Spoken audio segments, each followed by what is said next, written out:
ઉમેદવારી નોંધાવી હતી ત્યારે એમને એવું લાગ્યું કે આ વખતે આપણી બોડી નહીં બેહવાની, એટલે બધાને સાથે રાખી અને આખી કમિટી તરીકે બેઠા. અને અત્યારે ચૂંટણી આવી એટલે પાસે એ વાતો કરવા માંડ્યા કે આ તો કેસરીથી કોંગ્રેસમાં જોડાઈ ગયા અને કોંગ્રેસ વાળાને ટેકો કર્યો. અને લુખાઓ, આ કોઈ કોંગ્રેસ વાળાની કે ભાજપ વાળાની ચૂંટણી નહીં. આ અમે અમારી લડાઈ પશુપાલકોના હિતમાં લડી રહ્યા છીએ. તમે કઈ લુખાઓ બોડી બકડી નહીં રાખતા અને તમારે ફરી સત્તામાં બેહવું છે, એટલા માટે અમારા બધા જ પશુપાલકોને હેરાન કરી રહ્યા છે. તમારી હોમે અમારો કોઈ ઉમેદવાર ના લડે એટલે તમે અવરક હોય.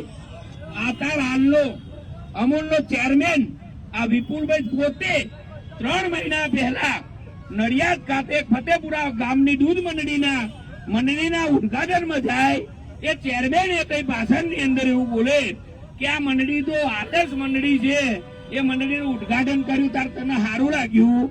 અત્યારે મંડળીના ઉમેદવાર થવા જાય છે તારે પાછા ઓડિટ કરાવીને એમનો કવરક કરાવી દીધો.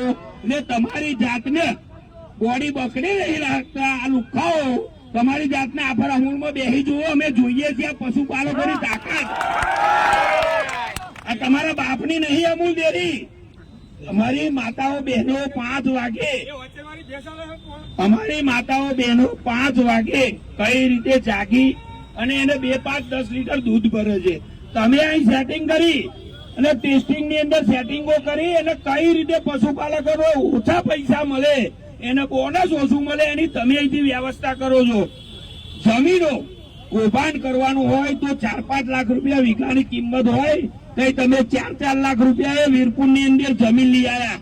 આ પપ્પુ પાઠક એમની અને ચેરમેન આ બધા જ ભેગા મળી પશુપાલકોનું આ લોહી ચૂસવાની જયારે તમે વાત કરો છો ત્યારે આવનારી આ ચૂંટણીની અંદર મારા 3 જિલ્લાના ચેરમેનો સ્વયંભૂ જાગી ગયા છે. તમે એની ચિંતા ના કરશો. તમે જો મીટિંગ બોલાવશો તો મારા બધા ચેરમેનો જશે. હું એવું જાહેરમાં બોલું છું. તમે અમારું લોહી ચૂસેલા પૈસા ભેગા કરેલા આ વખતે તમારા પૈસા લઈ લઈશું અને અમારો પશુપાલકનો હિત ઉમેદવાર જીતશે એની અમે ખાતરી આપીએ છીએ.